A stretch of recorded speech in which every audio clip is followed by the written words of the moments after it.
Honorable sénateur, je prends la parole aujourd'hui en troisième lecture pour parler de ces 35 lois concernant l'apprentissage et la garde des jeunes enfants au Canada. Je remercie la sénatrice Moody pour son discours très détaillé qui explique le contenu de ces 35 et son importance pour notre société. Je vous remercie aussi pour votre travail en tant que porte-parole de ce projet de loi.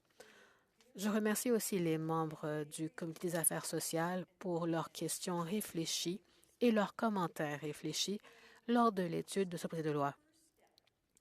Ce projet de loi est une première étape vers la tenue de la promesse du gouvernement pour créer un système national de garde d'enfants et un programme national de garderie à 10 par jour. Il énonce l'engagement du gouvernement à maintenir un financement à long terme pour l'apprentissage et la garde des jeunes enfants qui sera fourni aux provinces et aux peuples autochtones. Outre ces engagements, le projet de loi prévoit également la création du Conseil consultatif national sur l'apprentissage et la garde des jeunes enfants. En tant qu'ancienne enseignante du primaire et en tant que grand-mère, je constate de première main l'importance de l'apprentissage et de l'accès à des services de garde d'enfants de qualité pour les jeunes enfants et leurs familles. Honorable sénateur, il est essentiel que les enfants bénéficient du meilleur départ possible afin de les préparer à une vie d'apprentissage. Les familles canadiennes de tous les coins du pays se heurtent à des obstacles qui les empêchent d'accéder à des services de garde d'enfants inclusifs, adaptés à leur culture et de grande qualité. Le nombre insuffisant de places en crèche et l'augmentation des coûts signifient que de nombreuses familles ont du mal à trouver des services de garde pour leurs enfants. Nous avons entendu un bon nombre de témoins de partout au pays au Comité des affaires sociales. Le comité a entendu qu'il y a des disparités qui persistent au Canada en ce qui concerne l'accès à des services de garde d'enfants de haute qualité et culturellement adaptés pour les familles autochtones, les familles à faible revenu, les nouveaux Canadiens, les communautés linguistiques minoritaires et les personnes vivant en dehors des centres urbains. Pour combler ces lacunes, il faudra du temps, une planification réussie et un soutien financier.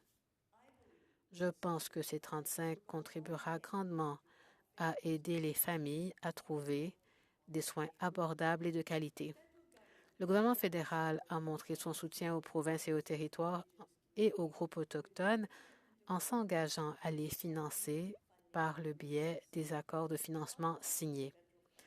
Pour débloquer les fonds fédéraux, les provinces et territoires ont accepté de soumettre des plans d'action et des rapports d'étape au début de chaque exercice fiscal pendant la durée de l'accord. Je pense que les rapports d'étape seront utiles au gouvernement, mais aussi particulièrement, je crois qu'ils seront utiles pour les jeunes familles. En 2021, ma province, la Nouvelle-Écosse, a signé l'accord pan-canadien sur l'apprentissage et la garde des jeunes enfants entre le Canada et la Nouvelle-Écosse. Cet accord s'engage à créer 9 500 nouvelles places en garderie et à passer à des services de garde d'enfants à 10 par jour d'ici 2026.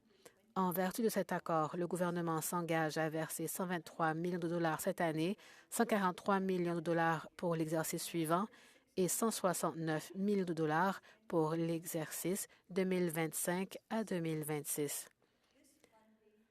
Ce financement sera essentiel pour élaborer des stratégies visant à répondre aux besoins de toutes les familles ayant de jeunes enfants et en particulièrement pour les communautés autochtones et francophones de ma province, la Nouvelle-Écosse. Honorable sénateur, l'un des principaux obstacles auxquels les provinces et les territoires sont confrontés lorsqu'il s'agit de créer des espaces est la pénurie de main-d'œuvre dans le secteur de la garde de jeunes enfants. Nous avons entendu plusieurs témoins au comité nous dire à quel point il est difficile de trouver et de retenir, et c'est important la partie de la rétention, de trouver ce personnel qualifié, dévoué et motivé. Les emplois dans le secteur de la garde d'enfants sont traditionnellement occupés par des femmes et ces postes sont traditionnellement peu rémunérés et assortis de peu d'avantages. De ce fait, les jeunes ne sont guère incités à faire carrière dans ce secteur.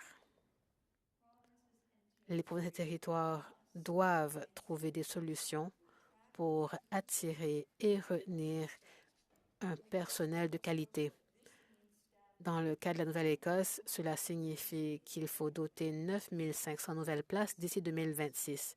Cela doit inclure des salaires plus élevés et de meilleurs avantages sociaux si nous voulons conserver un personnel de qualité, non seulement dans l'immédiat, mais aussi à long terme. Comme l'a déclaré Taya Whitehead, président du conseil d'administration de la Fédération canadienne des services de garde d'enfants, nous encourageons la mise en place de mécanismes garantissant que le financement demeure prévisible, durable et suffisant dans chaque province et territoire en fonction des besoins de la collectivité et des objectifs des accords. C35 vise à constituer le mécanisme permettant d'assurer un soutien financier prévisible, durable et suffisant de la part des gouvernements fédéraux successifs à l'avenir.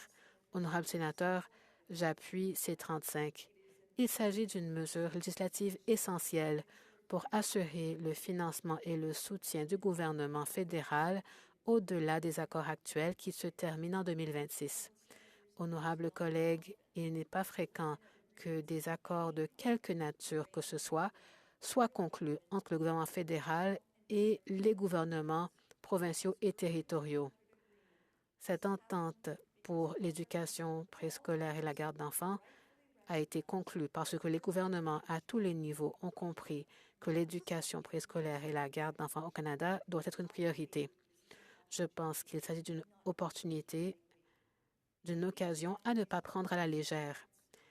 Les familles canadiennes ont besoin de mesures prévues par C35 pour garantir un accès à long terme à des services de garde d'enfants inclusifs, adaptés à la culture et de grande qualité. Je vais appuyer C35. Merci.